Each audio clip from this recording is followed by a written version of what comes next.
Buenos días a todos, ¿me escuchan? Perfecto.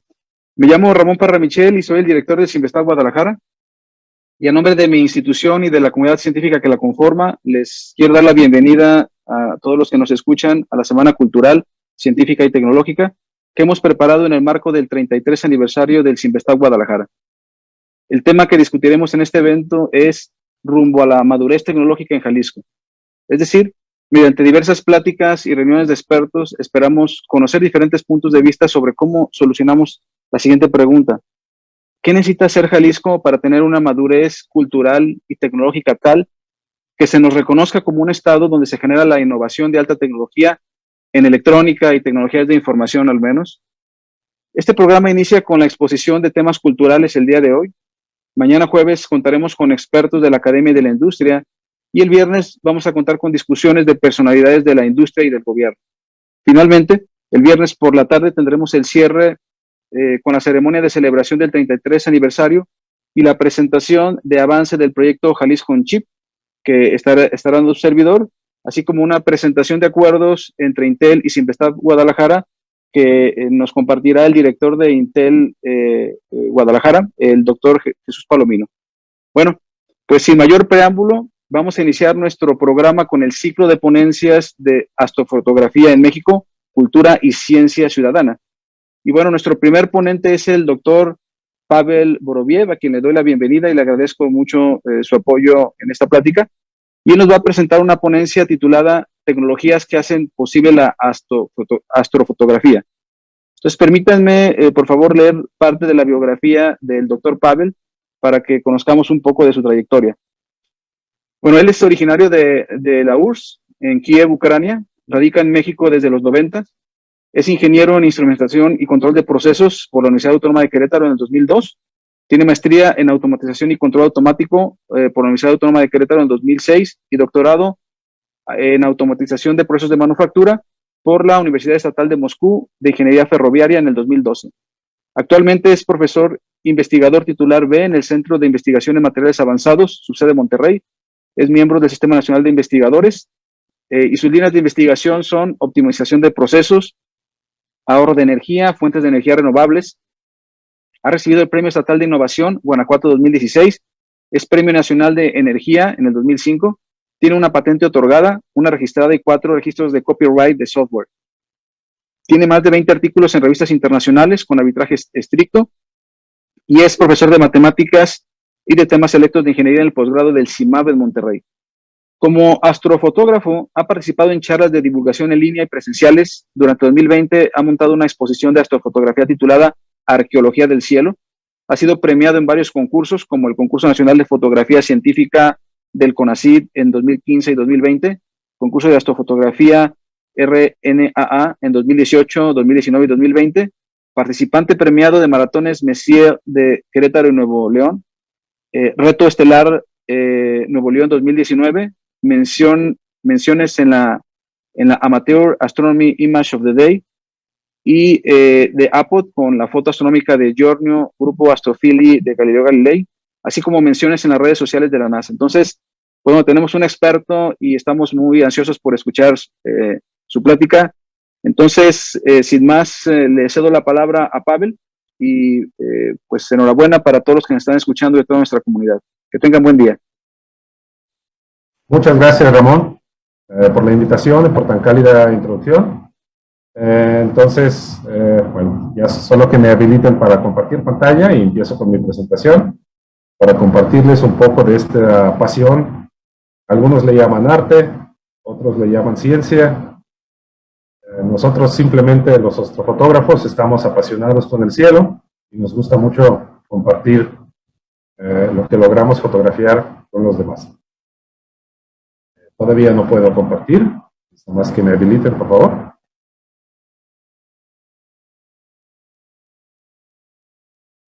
Gracias.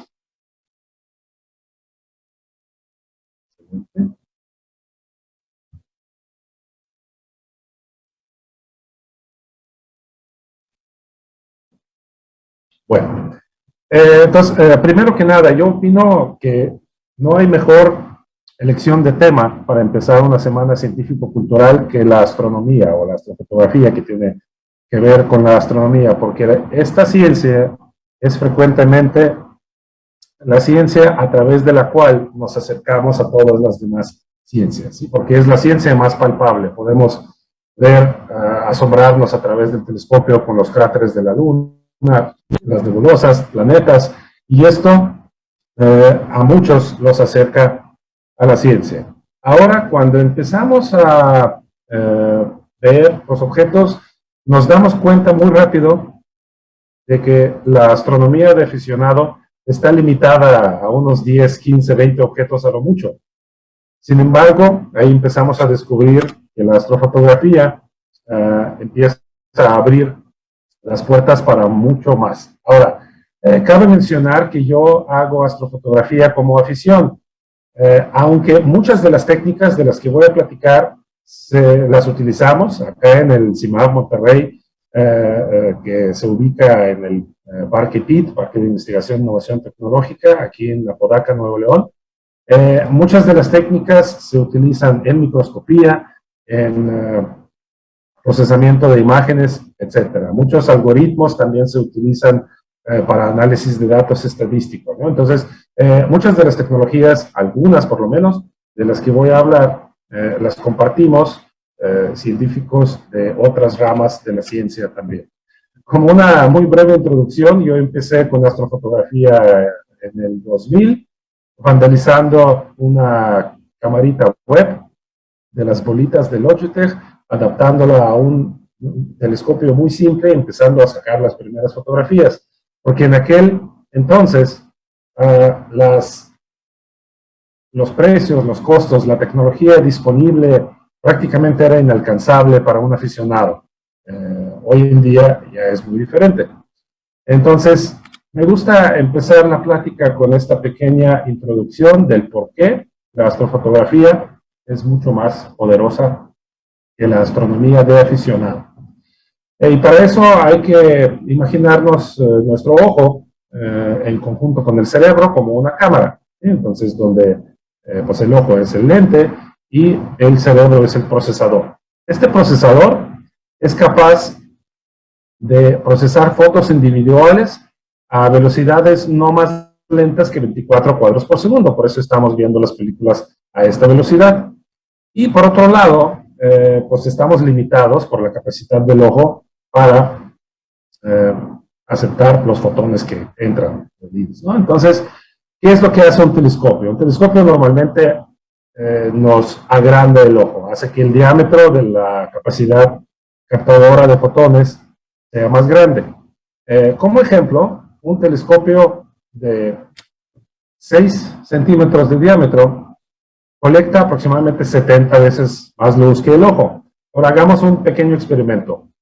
Por otro lado, un segundo, ¿sí? Un segundo de exposición acumula 24 veces lo que el ojo es, lo que el cerebro, el procesador humano, es capaz de distinguir. Por eso la comparación con la velocidad de un video. Ahora vamos a multiplicar una cosa por otra.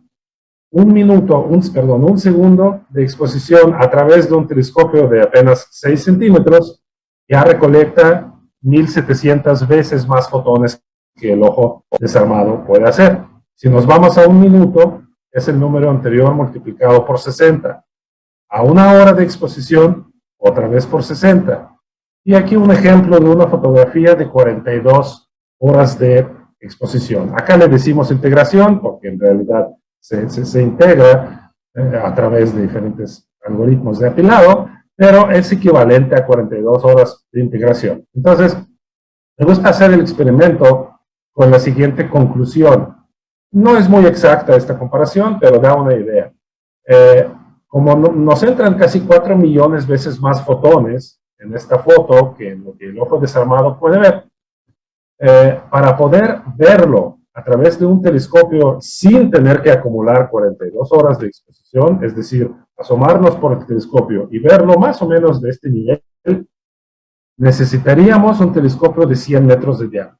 Es una aproximación, pero nos da una idea, ¿no?, del verdadero poder de la astrofotografía. Y es por eso que nos abre las puertas a otros objetos realmente del espacio profundo. Y un poco de explicación de las tecnologías que vamos a mencionar.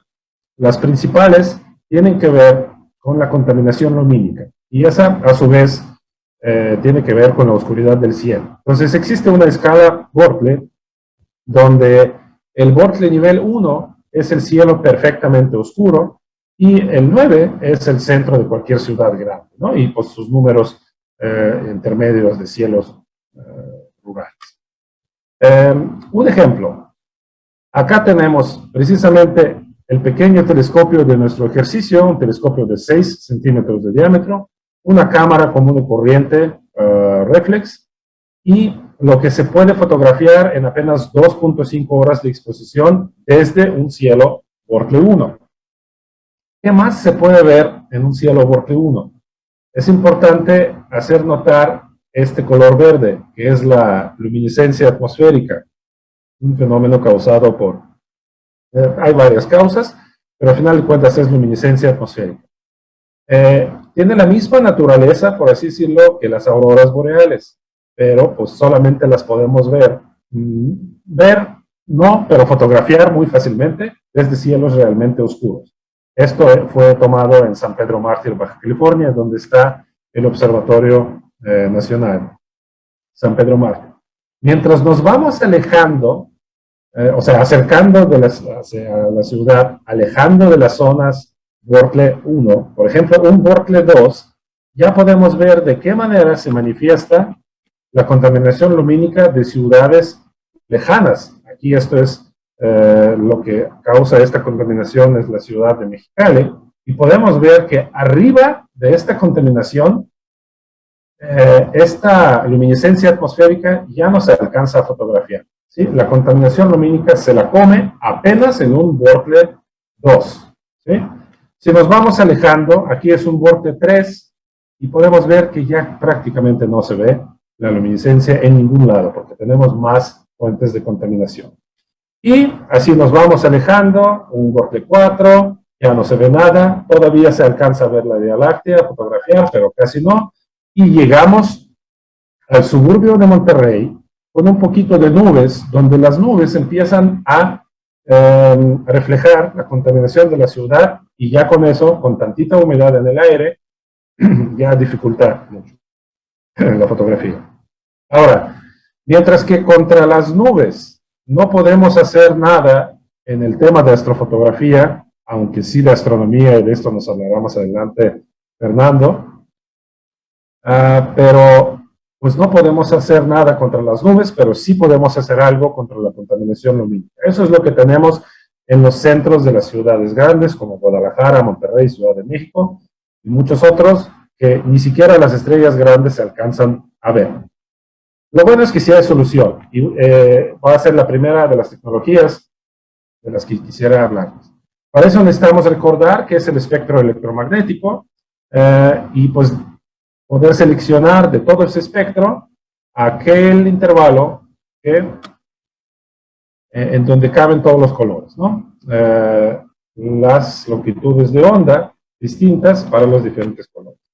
Y entonces preguntarnos, ¿y si pudiéramos hacer un filtro empleando cierta tecnología de recubrimientos de películas delgadas para poderlas hacer de la manera controlada, tal que tengan propiedades de reflectancia selectiva? O sea, reflejar ciertas longitudes de onda y transmitir otras. Y entonces, podríamos entonces ajustar la curva de transmisión de tal manera que no dejemos pasar todas aquellas longitudes de onda que corresponden aquí a las emisiones de mercurio y de sodio, que son la mayoría del alumbrado, las luces de alumbrado público, pero sí dejar pasar lo demás, ¿sí? Entonces podríamos combatir, por decirlo así, la contaminación lumínica de la ciudad. Y en efecto, existen filtros de este tipo, que estos en particular, porque esos intervalos son anchos, entonces se llaman de banda ancha, y podemos ver cómo estos filtros casi cancelan por completo la luz de las luminarias, y pues ya aplicado a la fotografía, mejoran muchísimo el contraste de los objetos que queramos fotografiar. Pero podemos ser más extremos todavía. Hay ciertas nebulosas que se llaman nebulosas de emisión que emiten como lámparas de neón por el fenómeno de ionización de gases causados por estrellas altamente energéticas a su alrededor. Ciertos colores muy en específico. Ahorita voy a explicar algunos de esos. Aquí podemos ver varios de estos filtros en una rueda de filtros, y es una selfie mía en donde podemos ver que a través de un filtro transparente se ve mi cara, pero a través de los otros no se ve nada. Parecen ser completamente espejos, ¿sí? Porque no dejan de pasar prácticamente nada, dejan pasar menos de 1% de la energía que se transmite a través de ellos.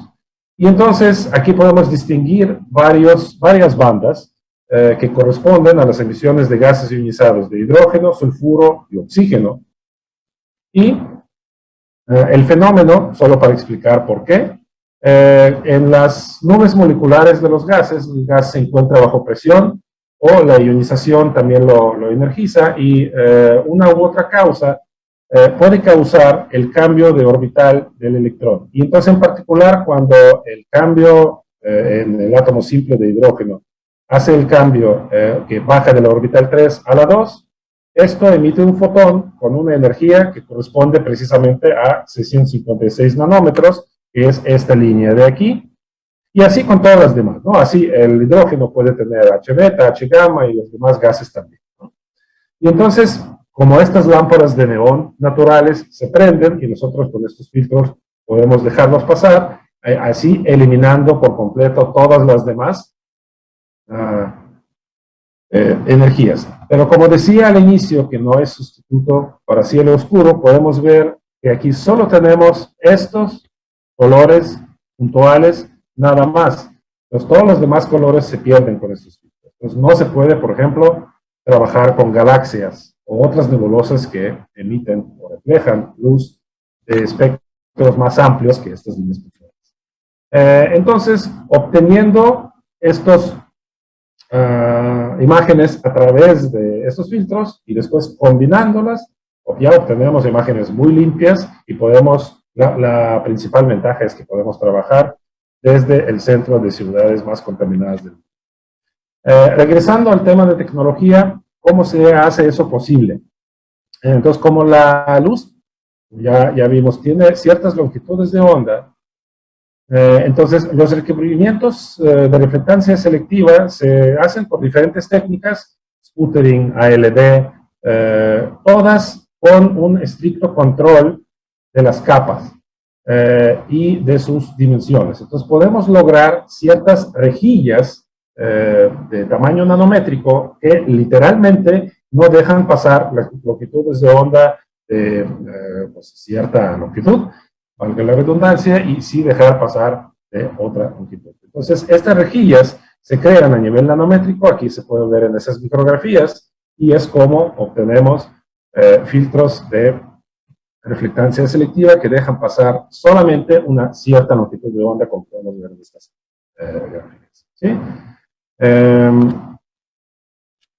Aquí otro diagrama para un ejemplo de infrarrojo, pero es lo mismo, ¿no? Igual cierta rejilla, otra geometría, optimizada para dejar pasar solamente una pequeña porción de la luz y reflejar toda la luz.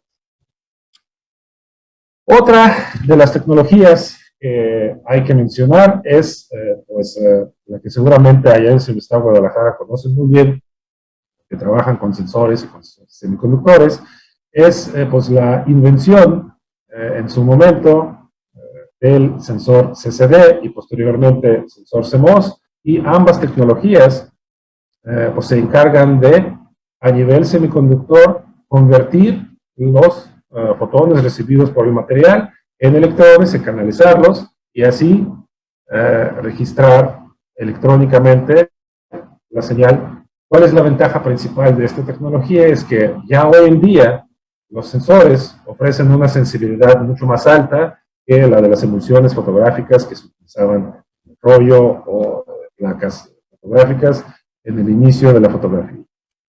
Entonces, las dos tecnologías tienen sus diferencias.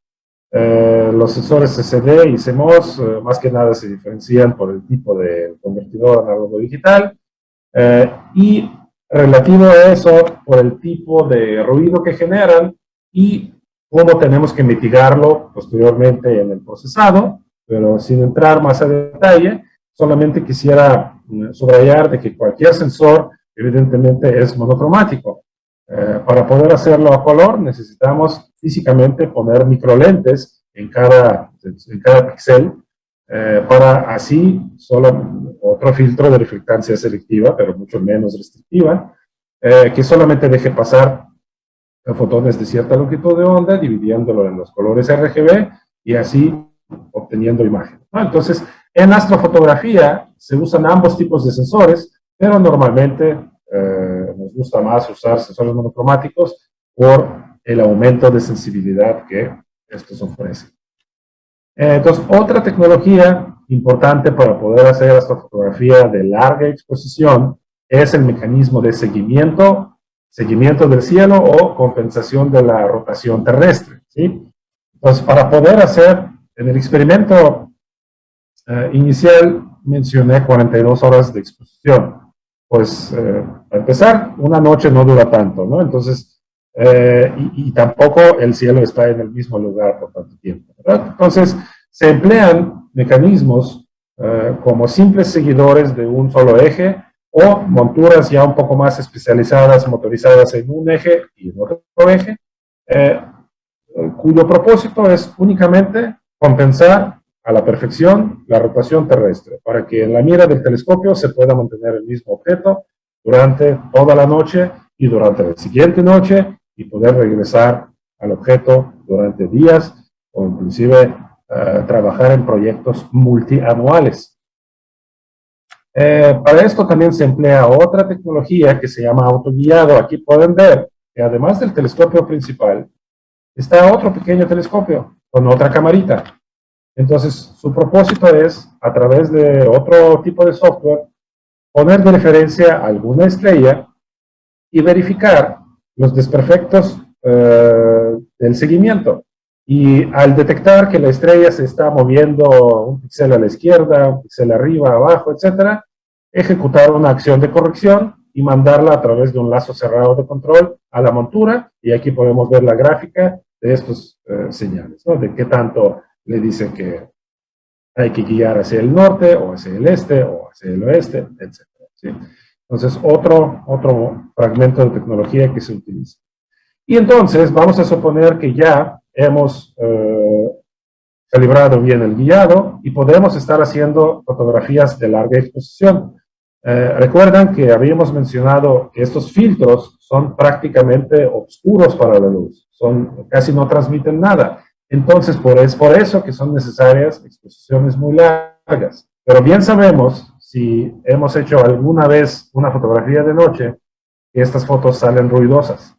Más ruidosas salen cuando son de minutos de exposición, ¿no? Entonces, aquí un ejemplo de una foto de 20 minutos de exposición y toda la altísima cantidad de ruido que se genera. Pero como la naturaleza de este ruido es en su mayoría térmica, ¿qué es lo que pasa? Si enfriamos el sensor, entonces vamos a bajar su nivel de energía y vamos a bajar su actividad de ruido también. Entonces aquí podemos ver que al enfriarlo un poco más, se hace menos ruido y al emplearlo todavía más, se hace todavía menos ruidoso. Entonces se emplean generadores termoeléctricos conectados al revés, ¿sí? En vez de generar energía, se alimentan de la energía que se genera en el sensor y luego se disipa, ¿no? A través de los elementos del PIER y los efectos CIVEC, etcétera, que tienen que ver con eso. Entonces, para hacerlo entender mejor, en una cámara tradicional, una cámara reflex, eso se hace a través de la colocación de un dedo de cobre al sensor y después al disipador que se puede llevar este calor.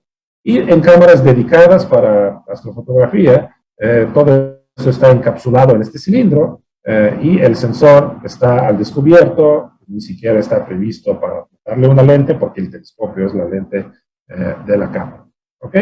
Entonces ya llevamos varias fotografías observadas, las del sensor, las de los recubrimientos y la de la refrigeración y la del seguimiento. Ahora, estos filtros que mencionamos, pues se tienen que, para poder cambiar, montar también en una rueda de filtros que a manera de mecanismo tipo revólver, los está cambiando de sesión. Podemos escoger con cuál filtro vamos a estar haciendo la fotografía. Y luego dijimos, ya obtuvimos todo esto, integramos horas de nuestras fotos y obtenemos lo siguiente. Esto es una fotografía de Keith Schroeder de 233 fotos de 300 segundos. Y pues vemos la hermosa galaxia de Andrómeda y un montón de tráfico satelital y aéreo a su alrededor. Entonces, si no empleamos otro tipo de tecnología para deshacernos de estos invasores, pues nunca vamos a poder hacer astrofotografía limpia. Afortunadamente, existen algoritmos de rechazo que tratan a estas señales como invasores, y justo por el hecho de que estamos sacando sesiones largas de fotografía, esto nos permite, entre muchas fotos, en las que solo en algunas salen un satélite, en otra sale un avión, etcétera, rechazarlos, ¿no? Entonces, hay una colección de algoritmos de rechazo que simplemente son algoritmos estadísticos, el sigma clipping, Winsorized sigma clipping, linear clipping, etcétera.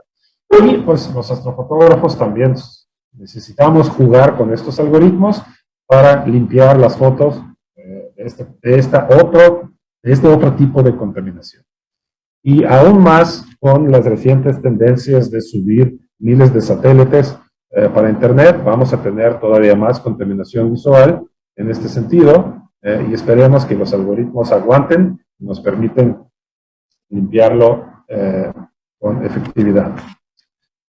Y pues, como ya tocamos la parte de algoritmos, debemos de mencionar la parte del software. Obviamente ya en astrofotografía hoy en día todo es digital, excepto la óptica del telescopio en sí, y necesitamos software para todos los pasos. Necesitamos primero software tipo planetario virtual para poder ubicar qué es lo que vamos a fotografiar, poder rastrearlo. Después necesitamos software que controla la captura, que controla todo lo antes mencionado, controla el cambio de filtros, la refrigeración de la cámara, el seguimiento de la montura, el guiado y la adquisición de las imágenes en sí, el enfoque motorizado, etc. Y después, cuando ya obtuvimos todas las imágenes, pues las vamos a apilar, las vamos a limpiar con algoritmos de rechazo y les vamos a dar todo el postprocesado necesario para lograr la belleza de las imágenes, ¿no? O obtenerlas para propósitos puramente científicos. Entonces también existen software con todo el montón de funciones especiales para eso. Y como ejemplos de las fotografías, quiero presentar unas 5 o 6, explicando también un detalle más. Como podemos ver, esas dos fotografías son parecidas, pero diferentes. Muestran el mismo objeto, que es región de la estrella Sadr, esa estrella brillante que se encuentra en el pecho del cisne, la constelación del cisne. Y podemos ver que esta es roja y esta tiene colores como de ópalo. Entonces, esto a la izquierda se conoce como coloración real o casi real o pseudo real, porque realmente todas las astrofotografías son interpretaciones de los objetos. ¿Sí? No estamos ahí, estamos fotografiándolo a través de la turbulencia de nuestra atmósfera, a través de cómo nuestros sensores interpretan la señal, a través de filtros que le imponemos. ¿Sí? Entonces, un poco subjetivo. Sin embargo, esta coloración rojiza es la más parecida a la real. ¿Y por qué es roja? Porque como ya vimos, que este es el color del hidrógeno ionizado. Y la verdad es que casi, al parecer, casi en todo el universo, por lo menos en las nubes moleculares, hay 10 veces más hidrógeno que cualquier otro gas. Entonces, en este sentido, el color del universo se podría decir que es rojo. Pero si nosotros le damos más protagonismo o mapeamos los canales que adquirimos a través de los diferentes filtros a los diferentes canales rojo, verde y azul, lo que logramos es lo que a veces en microscopía llamamos coloración científica. Aquí se le suele llamar también coloración científica o coloración falsa, aunque me gusta más la palabra científica, o simplemente podemos ver la dinámica de los gases entre las estructuras de la nebulosa, de una manera mucho más protagonista que aquí donde se lo gana todo el hidrógeno. Y pues esta es una foto de 11 horas de integración y les pongo algunos ejemplos. Por ejemplo, acá podemos ver dos tipos de nebulosa, un remanente supernova y una nebulosa de emisión en constelación Géminis con 30 horas de exposición, también en coloración pseudo real y la científica o falsa, también llamada la paleta Hubble, simplemente porque estos colores se popularizaron con las hermosas fotografías del telescopio espacial Hubble. Otra foto con 33 horas de integración, también en constelación Cisne, igual en sus ambas coloraciones. Y quiero hacer un hincapié especial en esta fotografía, que, bueno, esta fotografía es de 36 horas, y donde yo estuve recreando la fotografía que hizo un astrofotógrafo aficionado francés en 2011, descubriendo la nebulosa del medio, que se llama nebulosa del calamar gigante. Es decir, ya se conocía desde hace mucho tiempo la nebulosa del murciélago alrededor, pero no se había conocido esta del calamar. Entonces, un astrofotógrafo francés la descubrió apenas en 2011. Quiere decir, eso es una apertura de puerta para los aficionados de la astrofotografía, que aún hoy en día hay oportunidad de descubrir algo nuevo. Con esto estoy terminando. Esta es una fotografía donde, por ejemplo, también, solo por dar un ejemplo, estamos fotografiando un cometa posando enfrente de unas nebulosas. Otra fotografía subiendo las horas de exposición de 66 y, por ejemplo, un mosaico que me tomó 3 meses hacer con 225 horas de integración. Entonces, esto solamente para darle el contexto al uso de todas las tecnologías anteriormente mencionadas. Quiero cerrar con esta fotografía de nuestra galaxia vecina, Andrómeda.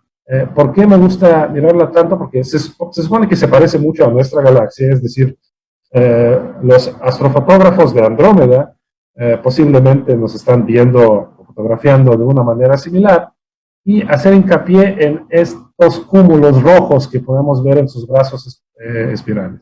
Precisamente son las nebulosas de hidrógeno de Andrómeda, es decir, bueno, de hidrógeno y otros gases, pero pues se ve rojo por lo que ya les expliqué. Entonces, me gusta mucho entender que podemos fotografiar las nebulosas de otras galaxias y sus estructuras. Creo que es el alcance mayor de un astrofotógrafo aficionado. Y con esto cierro. Les deseo cielos despejados.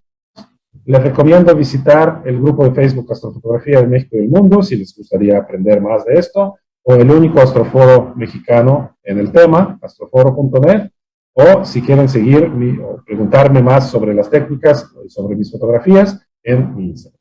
Con eso me despido. Muchas gracias. No sé si haya tiempo para preguntas.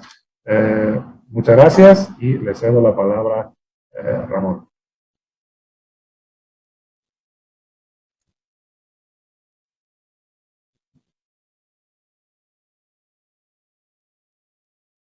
Muchas gracias por tu presentación, Pavel.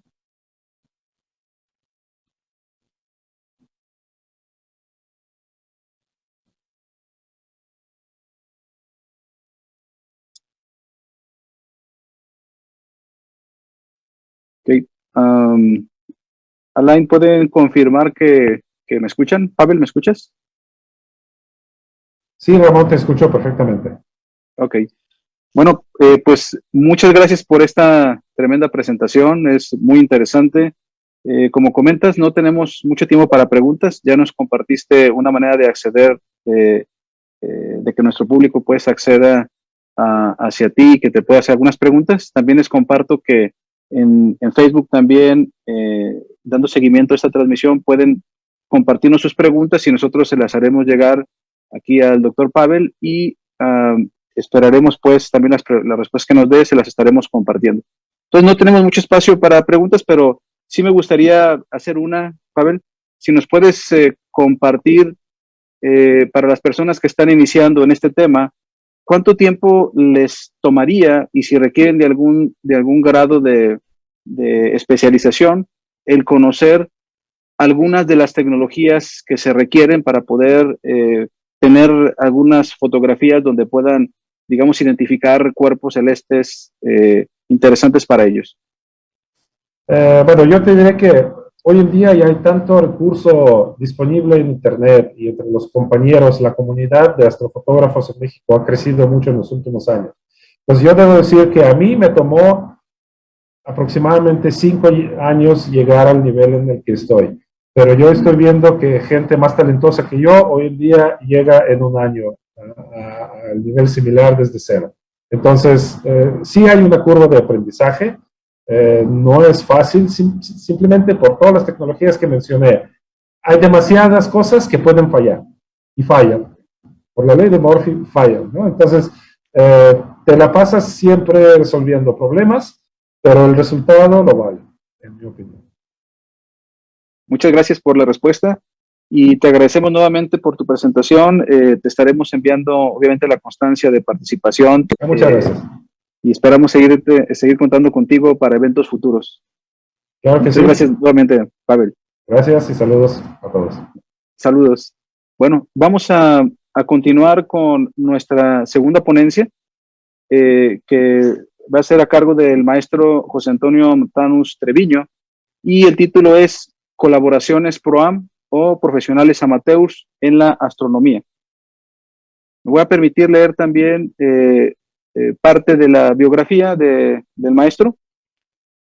José es físico con especialidad en procesamiento digital de señales. Actualmente se desempeña como especialista en experimentación digital e ingeniería de datos. José se convirtió en un aficionado de la astronomía desde los 14 años y poco después incursionó en la astrofotografía. Durante los primeros años, José utilizó cámara de película química y en 1997 como proyecto final de licenciatura construyó una cámara digital usando un CCD de Texas Instrument, con lo que se interesó por las técnicas digitales de captura y procesamiento de imágenes con fines astronómicos. Las fotografías de José han aparecido en catálogos, revistas, calendarios, enciclopedias, y sus fotografías han ganado concursos nacionales e internacionales y en múltiples ocasiones ha sido la fotografía astronómica del Día de la NASA. Actualmente José está desarrollando un taller de fotometría de exoplanetas enfocado a niños y también está construyendo un observatorio rural completamente automatizado que piensa operar de manera remota. Entonces, muchas gracias, José. Bienvenido y te cedemos la palabra. Muchas gracias, Ramón. Muchas gracias por la invitación a Alain y muchas felicidades por el aniversario. Cuando hablé con Alain sobre la ponencia, que buscara algo interesante, pues inmediatamente se me vino a la mente esto, ¿no? La colaboración profesional amateur es algo muy tradicional y algo de lo que me gustaría hablar. Entonces, bueno, voy a empezar la presentación y, bueno, me voy rápido porque andamos cortitos de tiempo. Entonces, bueno, ojalá que no se me vayan a marear. Ya tomé bastante café. Espero que estén iguales a ustedes. Déjenme compartir mi pantalla. Y bueno, pues arrancamos. Déjame empezar aquí con la presentación. Bueno, colaboración ProAm, más o menos se le conoce, ¿no? En el argot, ¿no? Cuando uno busca ir en referencias. Y yo creo que viene muy ad hoc a lo que es la ciencia ciudadana, cómo podemos hacer ciencia sin estar, pues, incluso a lo mejor metidos o ligados a una institución. Vamos a empezar. Aquí tenemos, y voy a hablar específicamente de colaboraciones en el campo de la astronomía y pues orientadas un poquito ahí a la astrofotografía. Aquí voy a plantear un poquito cuál es el problema y por qué este tipo de colaboraciones son muy tradicionales. Pues generalmente existen los telescopios profesionales, que son enormes, que tienen ahí pues, prestaciones tremendas, que tienen alcance que no llegan, ¿no?, a lo que puede llegar ahí un telescopio aficionado. Sin embargo, estos telescopios, estos equipos son muy escasos, son difíciles de operar, difíciles de mantener y tienen una demanda altísima. ¿Sí? Generalmente esos equipos, si uno quiere hacer observación, las instituciones tienen un tiempo ahí limitado y hay muchísimos proyectos que simplemente no pueden acceder. Por otro lado, los telescopios amateur, los equipos amateur, pues son muy abundantes, mucho más fáciles de operar, están distribuidos por todo el mundo, que es algo bien importante para ciertos proyectos. Y otra cosa, las cámaras nuevas, las técnicas nuevas de observación permiten que los equipos amateur puedan producir datos de calidad suficiente para hacer ciencia. Yo creo que eso es bien importante. O sea, realmente los datos que se pueden obtener ahora son de altísima calidad comparado con lo que se podía hacer hace, no sé, 10, 15 años, 20 años. Entonces, esas son las dos razones principales. Hay un montón de proyectos sobre los que tengo cierta experiencia, en algunos he participado, en otros los conozco, he tenido la intención de participar, pero en otros no he podido, pero los voy a repasar rápido. Y luego me voy a enfocar en 2 proyectos, así los voy a escribir con un poquito más de detalle, y al final voy a terminar hablando de un proyecto que me gusta mucho, de una colaboración muy interesante, para ponerla como ejemplo, ¿no?, desde lo que se puede hacer, de los avances realmente que se pueden hacer como amateur, como aficionado en este campo, ¿no? Entonces, vamos a empezar. Voy a hablar aquí de estos ejemplos que tengo aquí. Sí, bueno, son proyectos que tengo, que conozco y los documenté. De hecho, acabé con una pequeña aquí, pues, documento más o menos de 25 páginas. Me puse a documentar referencias de la gente que a lo mejor conozco de estos proyectos, grupos que están interesados, ciertas colaboraciones. Entonces, no tengo tiempo de poder explicar todos, lo voy a ir bien rápido. Pero si a alguien le interesa colaborar en alguno de estos proyectos y no tiene idea por dónde entrarle, contácteme y lo hablamos. Yo le puedo más o menos orientar. En algunos, como les digo, tengo experiencia práctica, en otros solamente las referencias, pero de todos más o menos sé. Hay más proyectos en los que colaboran aficionados, obviamente, pero esos son los que yo entiendo y en los que en algún momento puedo darles alguna referencia. Me voy a ir rapidísimo. Canibalismo galáctico.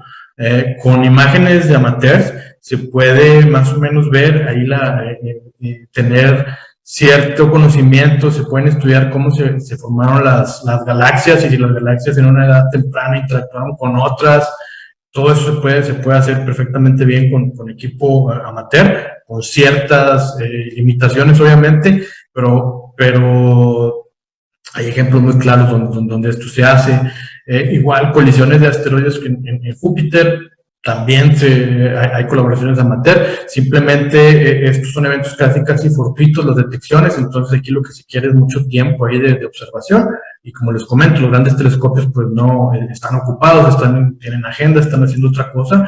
Entonces generalmente pues los telescopios profesionales, los telescopios grandes difícilmente captan algún evento ahí fortuito, ¿no? Siempre están ellos enfocados en algo que quieren hacer muy específico, y acá no.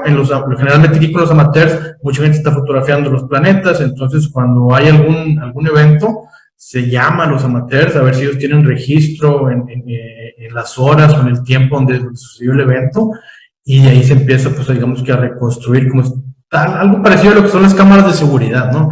Hay un evento, un robo, bueno, pues buscamos en las cámaras de seguridad a ver si lo tenemos registrado. Aquí es algo parecido. Con las nuevas tormentas en Júpiter se hace lo mismo. Descubrimiento de exoplanetas es algo sumamente interesante. Ahorita hay casi todo el cielo está cartografiado de manera automática, pero hay regiones prohibidas para los grandes cartografiados. ¿Por qué? Simplemente por a lo mejor cuestiones físicas de la instalación donde están estos telescopios grandes telescopios, o incluso los campos tienen demasiadas estrellas y simplemente no tiene resolución suficiente, ¿no? El equipo que está haciendo el cartografiado. Entonces, esas zonas se quedan sin explorar y ahí los amateurs, han hecho muchas aportaciones. Ellos no tienen ninguna limitación, pueden apuntar el telescopio a estas zonas, digamos que prohibidas, y encuentran exoplanetas. Y todo va de la mano a lo que les comenté ahorita, ¿no? A la gran sensibilidad de las cámaras nuevas. Se puede también hacer calcular la distancia de estrellas con paralaje. Hay proyectos ahí de colaboración con profesionales, procesamiento de imágenes planetarias. Hay un montón de archivos de imágenes. Por ejemplo, la NASA tiene casi todas las misiones están ahí disponibles al público. No tiene la capacidad de procesar todas las imágenes. Entonces, las imágenes están abiertas, muchos amateurs las toman, las procesan, e incluso se pueden ahí reconstruir y sacar, hacer ciencia, ¿no? Con las imágenes viejas ahí que están, entre comillas, abandonadas. Se puede ver espectroscopía de estrellas sin ningún problema con equipo amateur. Hay igual colaboraciones, impactos lunares, algo parecido a lo que platicamos ahí en Júpiter, ¿sí? Que igual la luna no se puede monitorear por telescopios grandes, pero los telescopios pequeños casi siempre están viendo la luna y muchos están tomando video. Igual hay un evento y pues lo mismo, ¿no? Se intenta reconstruir ahí el evento. Monitoreo continuo de estrellas variables cataclísmicas, otra cosa también ahí, estos sí son eventos más coordinados. Monitoreo de satélites de altura espacial, que es algo muy típico, ¿no? Que pueden hacer los amateurs, que hacen espectroscopía de supernovas. Incluso ahorita con la tecnología que hay se puede sacar el espectro con un telescopio, digamos, mediano amateur de estrellas de magnitud 18. Entonces con eso se pueden confirmar ahí supernovas, se pueden confirmar por amateurs.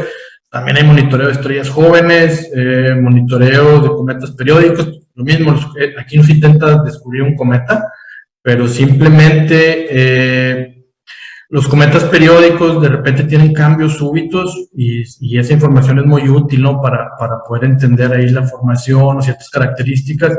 Y volvemos a lo mismo, los telescopios grandes no los pueden monitorear todo el tiempo, lo tienen que monitorear aquí, los tenemos que apoyar, se tiene que apoyar la comunidad profesional con amateurs. Contraparte óptica de distintos fenómenos, hay experimentos profesionales que únicamente registran los eventos en cierta longitud de onda, infrarrojo, ondas de radio, etcétera, pero muchos eventos tienen una contraparte óptica. Entonces, cuando se registra un evento, se pide a los amateurs que si pueden monitorear esa misma parte del cielo, justamente ahí para poder caracterizar mejor ahí el fenómeno, ¿no? Con su contraparte óptica. Interacción entre galaxias, parecido a lo que veíamos ahorita ahí del canibalismo galáctico. Se pueden registrar aquí colas de marea, cómo una galaxia empieza a interactuar con otra y empieza a arrancarle material. Igual, todo esto es accesible para los amateurs. Tránsito de exoplanetas, ahorita voy a hablar un poquito más a detalle o de un experimento aquí muy interesante. Es igual, con equipo muy básico se pueden registrar los tránsitos, ¿no? Cuando pasa un exoplaneta enfrente, ¿no? De una estrella. Y obviamente una cosa muy tradicional, pues, es la divulgación, que justamente pues, es lo que estamos ahorita haciendo. Me voy a mover más rápido, espero que no se me vayan a marear. Tránsito de exoplanetas, parece increíble, pero ahorita con el equipo actual se pueden registrar tránsitos de exoplanetas con equipo de apenas 8,000 pesos. Es equipo de segunda mano, no es equipo nuevo, pero bueno, el equipo nuevo tampoco no es mucho más costoso, ¿no? De los 8,000 pesos. Equipo muy básico, una lente de 135 milímetros, un telefoto, una cámara, como la que mencionaba ahorita Pavel, con la que usaba para autoguiar. Y se puede también usar, por ejemplo, aquí, incluso yo aquí tengo una de esas camaritas, es una cámara muy básica. Una montura ecuatorial, que es justamente lo que platicaba Pavel, es un montaje donde se pone ahí el equipo y contrarresta ahí la rotación de la Tierra, y con software muy básico se puede registrar un tránsito de un exoplaneta. Y para mí fue increíble porque es un evento que pasa varios años, que está a varios años luz de distancia, y con equipo pues prácticamente muy de juguete, muy sencillo, lo podemos registrar. Este es el equipo más o menos que se puede utilizar. para registrar tránsitos. Obviamente son tránsitos en estrellas muy brillantes, con planetas muy grandes, etcétera, pero bueno, siguen siendo tránsitos. Y es el tipo de gráficas, ¿no?, que se obtienen. ¿Qué es lo que vemos en las gráficas? Después de calibrar las imágenes, etcétera, después de ahí hacer algo de fotometría, uno puede ver cómo el brillo de la estrella que estamos monitoreando baja un poco, y eso es causado pues porque el planeta pasa enfrente de la estrella.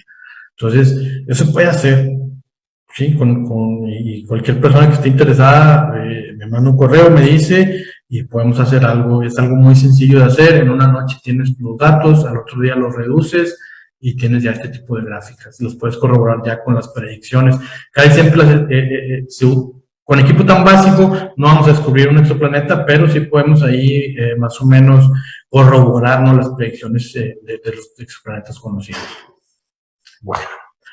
Y lo que les comentaba ahorita, la parte de divulgación, la mayoría de las imágenes bonitas son capturadas o procesadas por aficionados. Eso es un hecho, y ese tipo yo sé que los científicos, al momento que una imagen uno le mueve y ya no es lineal, ya no sirve, bueno, pero para fines de divulgación, para fines a lo mejor de inspirar a más gente que entre al mundo de las ciencias, pues algo muy, muy importante, ¿no? Tener imágenes bonitas, que la gente sueñe, que la gente se inspire, y eso yo creo que es gran parte de eso es gracias a los aficionados.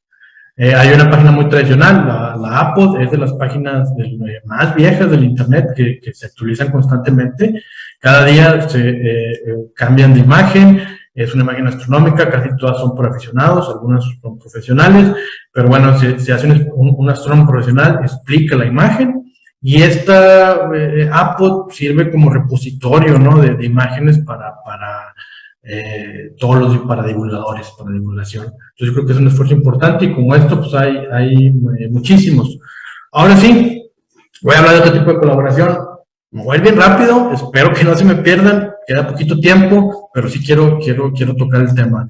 Hay otro tipo de colaboración que son las colaboraciones indirectas. Las anteriores pues eran muy dirigidas, ¿no? O sea, hay un objetivo, hay un grupo ahí de profesionales que tienen una meta, contactan amateurs y los guían y se obtienen datos y conclusiones, se escribe un paper, etcétera. Bueno, acá no, acá es otro tipo de colaboración, es una colaboración más orgánica, donde muchas veces, y esto me ha tocado ver en la academia, se crea una solución a un problema, una solución innovadora a un problema, pero muchas de esa solución pues, se queda en una idea, en un paper, en una demostración matemática, y nunca se implementa. ¿Por qué? Un montón de cosas: falta de recursos, falta de interés, falta de expertise. Sí, muchas veces obviamente hay gente excelente para hacer matemáticas, pero para ya a la hora a lo mejor de optimizar un algoritmo en hardware, implementar algo, no sé, en ensamblador, no pueden, no hay recursos y se quedan las puras ideas. Y esto pasa muy seguido, este tipo de ideas permean en la comunidad amateur, y los amateurs las toman, las implementan de una manera muy pragmática y las optimizan justamente pues para que estos algoritmos, estas soluciones puedan correr, puedan ejecutarse en software, en hardware de propósito general, en laptops, en computadoras, quizá en una computadora de alta gama, pero equipo comercial. Entonces aquí voy a hablar de un algoritmo, un método que me parece muy interesante, y con esto ilustro este tipo de colaboraciones. Se llama Synthetic Tracking. Esta técnica es una técnica entre comillas innovadora, aunque es fuerza bruta, pero es una técnica que permite detectar objetos no estelares de rápido movimiento. ¿Qué tipo de objetos? Objetos cercanos a la Tierra, los famosos NEOs, asteroides, cometas, basura espacial, básicamente, ¿no? La manera tradicional con la que se detectan, o con la que se buscaban, o todavía incluso se buscan ahí este tipo de objetos, es haciendo 2 tomas, o 3, o un par de tomas, varias tomas, y luego esas tomas las comparamos y buscamos objetos que comparado con las estrellas se hayan movido. Por ejemplo, con esta técnica se encontró Plutón, tal cual. Había 2 placas de vidrio, 2 fotografías de la misma zona, y ahí se detectó un objeto que se movía con respecto a las estrellas. Ya se investigó y bueno, resultó que era Plutón. esta es la técnica, tal cual, esta es la técnica tradicional. Esto es lo que es muy fácil de hacer. Se hacen 2 tomas, aquí pasaron 25 minutos entre toma y toma, y aquí podemos ver cómo las estrellas están fijas, pero este asteroide, ¡pum!, cambió de posición. ¿Por qué? Bueno, pues porque los asteroides están mucho más cerca, tienen movimiento.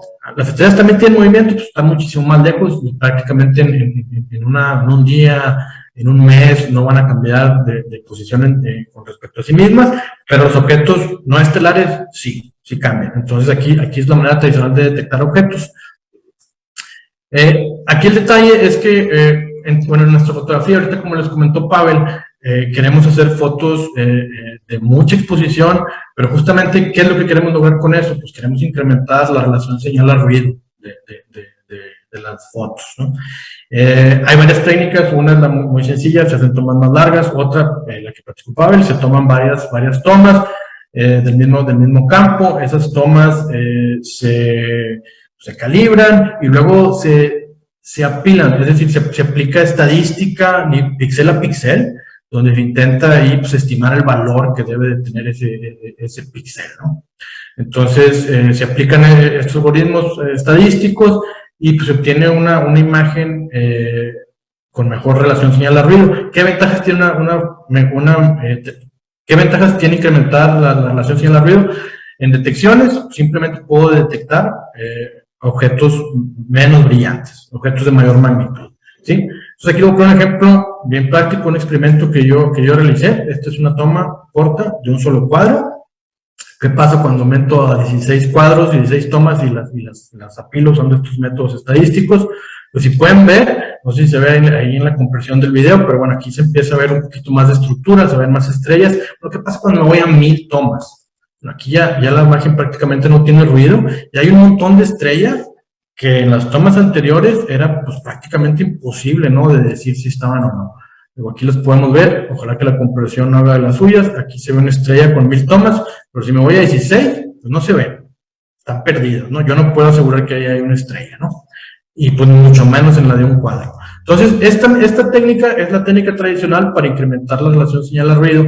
Desafortunadamente, en la técnica tradicional de detección de objetos de movimiento rápido, está limitada. ¿Por qué? Porque el objeto se va moviendo. Y el objeto, al moverse con respecto a mi sensor, digamos que va dispersando la energía que la luz que va cayendo en mi detector, no tiene una posición fija, entonces se va moviendo. Entonces, a pesar de que estoy captando más fotones de ese objeto, los fotones están distribuidos, se van distribuyendo con el tiempo. Entonces, llega un momento en que, a pesar de que haya tomas largas, no aumento la relación señal-ruido de los objetos en movimiento.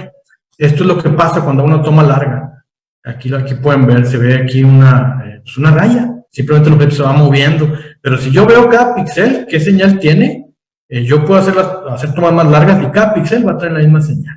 Más que son muchos píxeles los que tienen parte de la señal. En cambio, en las estrellas, ¿no? En las estrellas yo hago tomas largas y el valor de señal de esos píxeles que lo están captando va a aumentar. ¿Sí? Entonces, aquí es donde viene la técnica esta de synthetic tracking. Esta técnica, ¿qué es lo que hace? Lo voy a escribir bien rápido. Si tienen dudas, contáctenme. Y me encanta hablar de esto, lo platicamos a detalle. Y bueno, se alinean las imágenes como si fuera una imagen estelar, con las estrellas. Después, como estoy intentando encontrar objetos no identificados, yo no sé su movimiento ni su intensidad, yo creo sintéticamente vectores de velocidad, ¿sí? En ejemplo práctico, creo más o menos 100,000 vectores por juego de imágenes. Esos 100,000 vectores, cada vector lo voy a aplicar a todo mi juego de imágenes. Entonces casi me van a quedar las imágenes desfasadas y luego voy a integrar todo ese juego de imágenes como si fuera un stack nuevo, como si fuera imágenes estelares. Entonces, voy a tener, por ejemplo, si tengo 100,000 vectores, pues voy a tener 100,000 juegos de imágenes que apilar. Entonces, tienen una demanda computacional altísima. Más o menos esto es lo que pasa, ¿no? Yo tengo mi imagen de referencia, aplico los vectores de movimiento y luego integro. ¿Qué es lo que sucede si se fijan aquí, pues yo puedo ver que esto pues es un vector de movimiento. Hubo un tiempo que transcurrió mi toma y tengo aquí una velocidad. Entonces tiene tal cual, magnitud y dimensión. Entonces ya tengo, tengo dirección y magnitud, tal cual un vector. Entonces esto, a la hora que aplico estas técnicas, cuando aplico este desfase con un vector compatible a este movimiento, ¿qué es lo que pasa? Aquí tengo la imagen, aplico esta técnica de synthetic tracking, y esto era un cometa. Bueno, como las imágenes las corrí con un vector similar a este, pues ahora me quedó aquí un punto, la detección del objeto rápido de movimiento, y las estrellas, bueno, se corren, pero este objeto pues tiene ya realmente un incremento real de relación señal-ruido, ¿sí? Entonces, esa es la técnica, y es una técnica, si se fijan, es fuerza bruta, es sencillo el concepto, pero aquí viene el problema. Bueno, aquí están las ventajas. Cuando se empezaron a hacer ya pruebas con esta técnica, se veía que había un incremento de sensibilidad, como si estuviéramos usando un telescopio 4 veces de mayor diámetro. Es un mundo de diferencia, ¿sí?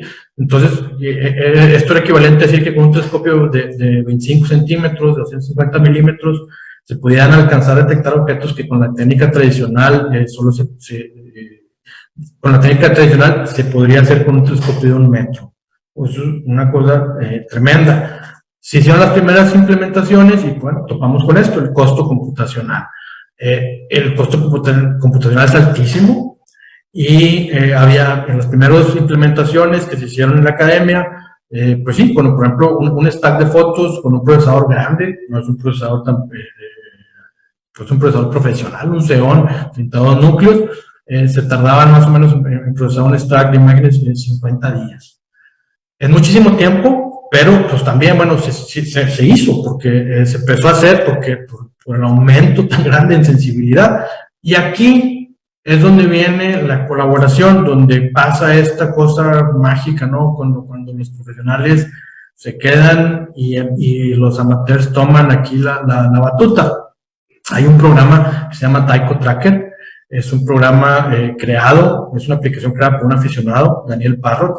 Esta aplicación implementa el algoritmo de synthetic tracking, pero ojo, si ahorita vimos qué matemáticas necesitamos para este tipo de problemas, matrices, vectores, pues es el tipo de matemáticas que se pueden hacer eficientemente con un GPU, con un procesador, con una tarjeta de video.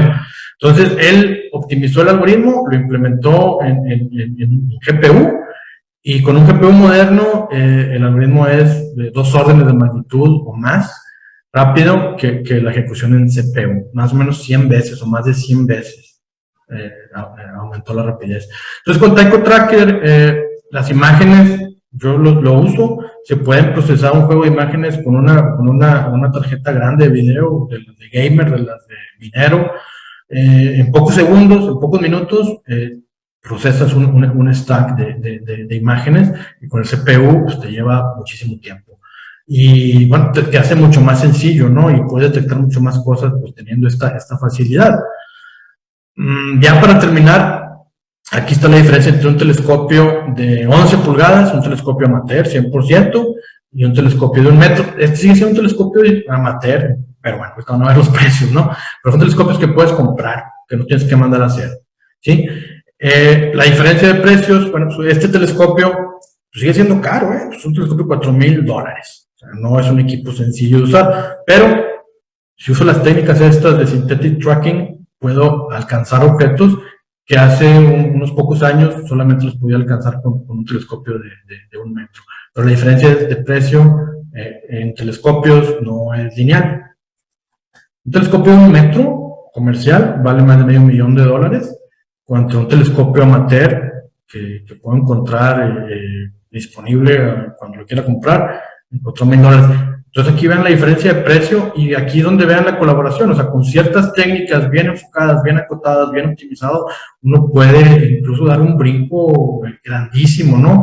En la sensibilidad de los instrumentos, aplicando pues técnicas de aquí computacionales.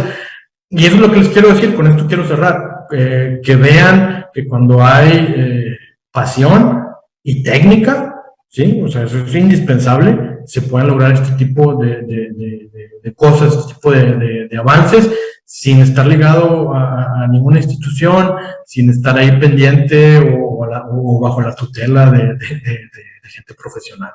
Entonces, con esto termino. Muchas gracias. Me pueden contactar con mucho gusto en Facebook. Ahí voy a dejar mis contactos ahí con Alain. Y bueno, pues podemos platicar cuando gusten de estos temas, ¿no? Que me apasionan bastante. Muchas gracias por tu presentación, José. Fue muy interesante para toda la comunidad y nuevamente, como comentaba, no tenemos mucho espacio para preguntas, pero te haremos llegar las preguntas que nos lleguen en las redes sociales.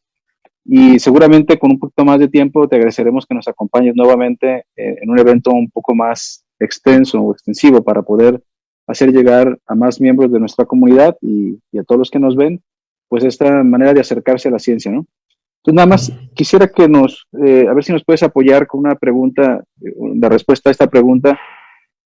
Nos comentaste esta relación amateur-profesional y parece que se da con ciertas capacidades pues de los exponentes amateurs, pero no estoy seguro qué tanto se está dando esta relación en México, o qué, esa sería una primera pregunta, o qué hace falta para que esta relación, digamos, amateur-profesional explote aquí en México.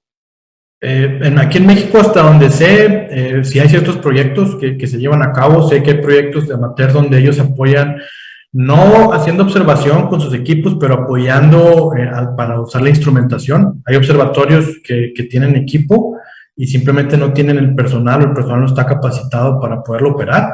Entonces ahí se sucede estos interacciones, ¿no? Entre profesionales y amateurs, pero ya tal cual un programa no sé, casa de supernovas o algo ya más especializado, hasta donde yo sé, no hay. Yo he estado trabajando con gente de la UNAM, proporcionando justamente datos para unos estudios sobre interacción entre galaxias, ¿sí? Pero tampoco no ha sido una colaboración así constante, ¿no? Se interrumpe con la agenda de los profesionales, se atraviesan. Entonces, yo creo que aquí lo que faltaría pues es acercarnos más, bueno, acercar a los profesionales, que vean lo que se puede hacer, que vean lo que un equipo amateur es capaz de hacer, y pues empezar ahí a plantear a lo mejor algún objetivo o algún experimento coordinado por algún profesional que quiera sacar datos, y con eso a lo mejor demostrar, ¿no? Que sí se puede. Aquí en México, o sea, que hay los recursos técnicos para hacerlo. Aquí en México ahorita hay muchísimos amateurs. Hace 5 años esto explotó y con la pandemia hubo más gente. Entonces prácticamente con cualquier equipo amateur de última generación, que no son costosos, se puede hacer algo. O sea, se puede hacer astrometría, se puede hacer ahí fotometría, cosas ahí muy, muy sencillas, incluso desde la ciudad. Yo creo que lo que faltaría es eso, ¿no? Buscar un vínculo, buscar alguien del lado profesional que le guste tomar aquí la batuta y plantear un proyecto y hacerlo. Yo definitivamente, si alguien está interesado, yo puedo involucrarme, yo puedo coordinarlos y más o menos le puedo decir con qué equipos se pueden hacer cierto tipo de mediciones. Es un tema de vinculación y bueno, ahí nos quedamos con tu propuesta de participar y apoyar una vez que logremos que haya este compromiso por parte de algunos de los profesionales con algunos de los grupos amateurs. Pues muchas gracias, José. Y nuevamente también por motivo de espacio, pues compartiremos te haremos llegar el reconocimiento a esta participación, pero esta es tu casa y esperamos pues que tenerte aquí muy seguido. Muchas gracias, muy amable. Muchas gracias. Entonces, vamos a continuar con la siguiente plática de este programa. En esta ponencia nos la va a presentar el doctor Fernando Peña Campos y el título de la misma se llama Imágenes astronómicas utilizando señales de radio. Entonces voy a permitirme también leer parte de la biografía del doctor Fernando. Él es originario de Guadalajara, Jalisco. Es ingeniero en comunicaciones y electrónica con maestría y doctorado en telecomunicaciones. Es miembro del Sistema Nacional de Investigadores de 2016 y actualmente se desempeña como profesor investigador en el CIMBESTAB Unidad Guadalajara. Es decir, es un investigador de esta casa. Él se dedica particularmente a los algoritmos de capa física para enlaces de comunicaciones de alto desempeño y alta movilidad. En el tema de la astrofotografía, él es aficionado desde el 2015 y es una actividad en la que se ha dedicado también a la modificación de equipo y mejoras electrónicas bajo el nombre del Dr. Caos. Ha participado en diversos proyectos y eventos de divulgación de la astrofotografía y algunas de sus fotografías le han merecido mención en foros nacionales e internacionales. Entonces, Fernando, bienvenido. Muchas gracias por tu apoyo y te cedo la palabra. Muchas gracias, Ramón, y gracias por la invitación a participar en este evento. Entonces, voy a compartir pantalla. A ver. Ya está ahí mi presentación, ¿verdad? Sí. Voy a aprovechar la plática que voy a dar hoy es un poco conectar digamos que mis dos pasiones, ¿no? Por un lado tenemos las telecomunicaciones, que es finalmente la rama de ingeniería eléctrica en la que me dediqué, ya tengo algunos años haciendo investigación, y por otro lado la astronomía, en particular la astrofotografía, que como ya mencionaban ahí en mi reseña, tengo algunos años practicándola. Entonces, hay un tema bastante interesante que para mí hasta hace algunos años no era claro cómo era que se realizaban estas imágenes astronómicas y cómo se conectaba esto con los conocimientos que yo iba adquiriendo a lo largo de mi posgrado en telecomunicaciones. Entonces, me pareció interesante platicarles precisamente de esta conexión y de cómo es que muchas de las imágenes que vemos pues realmente no son obtenidas de instrumentos ópticos, sino que son obtenidas de instrumentos de telecomunicaciones. Voy a partir con esta imagen. Yo creo que bastantes personas la hemos visto, en su momento fue muy famosa, ha ido evolucionando. Antes teníamos una versión de resolución mucho más baja, y esta imagen lo que representa es lo que conocemos como la radiación del fondo cósmico, ¿no? Tiene un nombre ahí pues rimbombante. ¿Y cuál es la interpretación? Pues pareciera que no nos ofrece mucha información, pero en realidad lo que nos está diciendo es que si uno apunta a un instrumento de telecomunicaciones en ciertas frecuencias hacia el cielo, lo que nos vamos a encontrar es que pareciera que nos llegan señales de radio de todas direcciones con una cierta intensidad. Las fluctuaciones son súper pequeñísimas, entonces se necesitan instrumentos pues bastante precisos para detectar esas fluctuaciones. Y bueno, la relevancia de esta imagen es que al día de hoy pues es una de las evidencias más fuertes que respaldan la teoría del Big Bang, porque esto que estamos viendo pues son señales que quedaron remanentes de ese evento. Entonces, es un poco para contextualizar cómo tiene importancia la radioastronomía en nuestro entendimiento del universo al día de hoy. Otra imagen, esta pues sí, es digamos más reciente, de la primera imagen de un agujero negro, ¿no? Entonces, ese agujero negro se encuentra pues prácticamente en el núcleo de una galaxia que está súper lejana. Es algo que si uno tratara de identificar su tamaño en el cielo, pues sería imposible, porque es una escala súper pequeña. Entonces, ¿con qué instrumentos se logra sacar una imagen de este tipo? Es parte de lo que vamos a platicar hoy. Y quisiera comenzar aquí, pues, a hacer una revisión rápida de dónde están las señales de radio. Entonces, tenemos el espectro electromagnético, aquí una infografía más o menos sencilla, donde por un lado observamos la longitud de onda, es decir, nos da una noción de qué tan rápido oscila esa onda. En función de su frecuencia, nosotros podemos observar objetos que están en el espectro visible, y ese espectro visible pues está en el rango de varios cientos de nanómetros de longitud de onda. Fuera de ese espectro, nuestros ojos no son capaces de percibir, pero tenemos muchos otros instrumentos que sí pueden percibirlo. También interesante, la barrita que está hasta arriba nos dice si ese tipo de señal o a esa longitud de onda, dicha señal puede penetrar de manera fácil la atmósfera. Entonces vemos que lo que tiene ahí la barrita negro, pues quiere decir que no penetra muy fácilmente, ¿no? Y qué bueno que no penetran fácilmente, por ejemplo, los rayos gamma, los rayos X o los ultravioleta, porque si no, pues no existiera la vida, al menos no como la conocemos en la Tierra. Sin embargo, pues podemos ver que en el rango visible sí pasan muy bien las señales, y después hay una zona en la que más o menos pasan y no, y finalmente en las regiones de frecuencias de radio pasan muy bien la atmósfera. Vamos a ver que tienen también otras ventajas. Entonces, desde tierra, con lo que podemos operar de manera, digamos, cómoda, pues es en el rango visible, y por otro lado tenemos el rango de las señales de radio.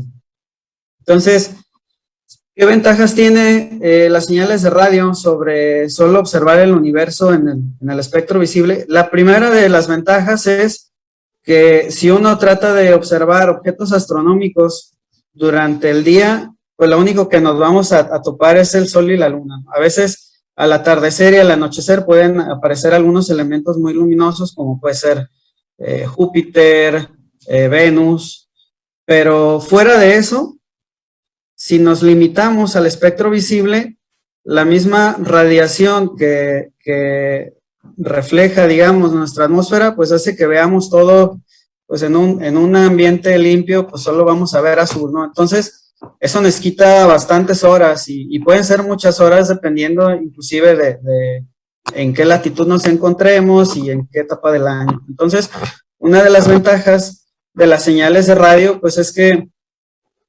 para ellas esa parte, digamos, de las reflexiones en nuestra misma atmósfera son transparentes. Entonces nosotros podemos apuntar una antena al cielo y recibir señales que vienen fuera de nuestro planeta, fuera de nuestro sistema solar, independientemente si es de día o de noche, lo cual pues aumenta de manera muy grande el tiempo en el que podemos aprovechar el instrumento para observar, ¿no? También vamos a encontrar que hay longitudes de onda que no se absorben de manera tan fácil por los vapores de agua. Entonces, pues eso, la ventaja que tiene es que lo que comentaba hace rato nuestro compañero Pavel, cuando hay nubes, en el rango visible, pues no podemos ver nada más que las nubes, y de hecho, pues es el dolor de cabeza de los astrónomos y astrofotógrafos, ¿no? Sin embargo, en radioastronomía, pues algunas longitudes de onda sí son digamos que estas capas de nubes son semitransparentes, entonces van a poder ser captadas a pesar de que tengamos un muro ahí de nubes, ¿no? Y finalmente, pues hay que encontrar una motivación, y esa motivación es qué información podríamos encontrarnos si observamos un objeto en otras frecuencias fuera del visible. Entonces, yo voy a poner aquí de ejemplo, esta es un recorte de una fotografía que realicé el año antepasado de la galaxia Centauro A. Entonces, tiene el nombre, por ahí también le llaman que es una radiogalaxia. Vamos a ver por qué es una radiogalaxia. Esta fotografía pues es tomada con instrumentos ópticos, con el telescopio que tiene su servidor. Sin embargo, si tenemos la capacidad de observarla en otras longitudes de onda, pues nos vamos a encontrar con cosas bastante interesantes que en lo visible pues no las podemos notar. Entonces se ven ahí unos chorros de eyección de material bastante prominentes, si lo ponemos a escala con la imagen, y cuando superponemos la imagen visible con lo que se captura en el espectro de radio, pues podemos ver que está a la misma escala de la galaxia. Entonces es información que nos hubiéramos perdido y que nos dice más acerca de la naturaleza de lo que está sucediendo en el núcleo de la galaxia, que si solo vemos la parte visible, ¿no? Por ejemplo, en este caso, ya se puede teorizar acerca de si por ejemplo, esos chorros de eyección vienen por agujeros negros supermasivos, ¿no?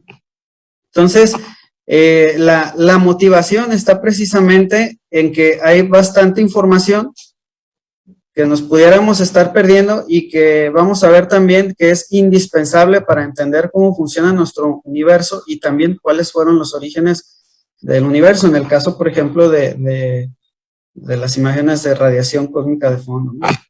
Entonces, un poquito para contextualizar la historia de cómo surgió la radioastronomía, hace pues bastantes décadas, por ahí de los 30, Jansky, un ingeniero que estaba trabajando para los laboratorios Bell, él le encargaron una tarea en particular. Él era ingeniero básicamente en ingeniería eléctrica, especializado en comunicaciones de radio, y lo que le encargaron en ese tiempo fue, los laboratorios Bell estaban interesados en encontrar qué frecuencias eran, digamos, mejores para establecer enlaces inalámbricos transatlánticos, es decir, pues de un continente a otro, y para eso tenían que encontrar qué interferencias había en algunas bandas específicas, sabiendo qué tipo de evento o de objeto provocaba la interferencia, y también pues la intensidad. Entonces él hizo ese arreglo de antenas que se podía rotar. Si pueden ver, ahí tiene llantas. De hecho, esas llantas son de un vehículo Ford. Entonces empezó a hacer un mapa de qué tipo de señales recibía, con qué intensidad en cada posición. Él encontró 3 tipos de señales específicas, unas a las que les llamó tormentas cercanas, que identificaba que digamos, el origen era de dispositivos que estaban cercanos, otras tormentas lejanas, y encontró otra señal que al parecer siempre estaba ahí, digamos que en presente, muy tenue, de manera constante, y a la cual pues no entendía cuál era el origen. Le tomó aproximadamente un año, después de varios experimentos. Al principio pensó que tenía, o que el origen era del Sol. Sin embargo, se dio cuenta que conforme pasaban los días, el origen de la señal iba cambiando y no junto con el Sol. Se dio cuenta que el desplazamiento de esa señal en el cielo, o del origen de esa señal, era de 23 horas con 58 minutos, que coincidía con la tasa sideral, es decir, la tasa a la que se mueven los objetos celestes, ¿no? Los objetos que están fuera del sistema solar. Entonces, la primera conclusión a la que llegó, pues, era que el origen de esa señal no estaba en nuestro sistema solar, no era el Sol como pensaba inicialmente. Y finalmente, después de estar trabajando bastante en eso, porque se apasionó, digamos, por ese fenómeno, trazó y teorizó que el origen era de la Vía Láctea, en particular, pues muy cercano al centro de nuestra Vía Láctea. Desafortunadamente para Jansky, como él no era astrónomo, no se llevó muy bien el cómo explicar este fenómeno a los astrónomos. Entonces, en aquellos inicios, muchos de los astrónomos no le dieron relevancia a este descubrimiento, y finalmente él no recibió el financiamiento y se puso lo pusieron a trabajar en otros proyectos, ¿no? Sin embargo, sí hizo eco en Reber, que Reber, de manera interesante, él trató de trabajar en los laboratorios Bell también, cuando supo del trabajo de Jansky. Como estaban por ahí saliendo de la Gran Depresión, no había trabajo y no lo aceptaron. Entonces, ¿qué hizo Reber? Construyó ahí en su patio esta antena gigante, y decidió él explorar con sus propios medios estas señales. También le tomó bastante tiempo, estuvo explorando varias frecuencias, y finalmente encontró en la frecuencia de 130 megas, que ahí estaba la señal que había, de la que había hablado Jansky. Entonces, a partir de ahí, él comenzó a hacer un mapa, básicamente trazar para las diferentes posiciones cuál era la intensidad de esta señal, de estas señales de radio. Un dato interesante sobre su antena es que no podía rotar. Entonces, lo que hacía él era pues aprovechar la rotación de la Tierra para, en una posición fija, la misma rotación de la Tierra le permitía trazar a lo largo del día, pues digamos que una región particular, como una rebanadita del cielo, ¿no? La inclinaba un poquito más, y la misma rotación de la Tierra le daba otra rebanadita del cielo. Entonces, un trabajo exhaustivo, y finalmente este fue el que llamó la atención para detonar lo que se conoce como radioastronomía. Digamos que ese telescopio que se está viendo ahí en la imagen, pues fue el segundo radiotelescopio de la historia. ¿Qué consiste un radiotelescopio? Básicamente es una antena, de hecho, pues es una antena de comunicaciones, sirve para recibir señales de radio que vienen de alguna dirección hacia donde esté apuntado. Aquí estoy poniendo una imagen, digamos, relativamente burda, ¿no? Entonces, lo que uno hace es recibir la señal. La mayoría de los radiotelescopios a los que estamos acostumbrados a ver están compuestos por estos discos parabólicos, y el disco lo que permite es tener una mayor área de captura de señal y concentrarla en un punto focal, que es el que tenemos ahí en medio. Entonces, uno puede apuntarla a una dirección en particular, amplifica la señal y la registra. Puedes asociar esa intensidad de la señal a una cierta hora en particular, a un cierto tiempo y a una posición en particular del cielo, ¿no? De la bóveda celeste. Entonces, esa es la parte del funcionamiento más básico de un radiotelescopio, pero ¿cómo vamos a construir imágenes con estas señales? Primero tenemos que entender que los radiotelescopios no pueden apuntar a una región infinitamente pequeña del cielo.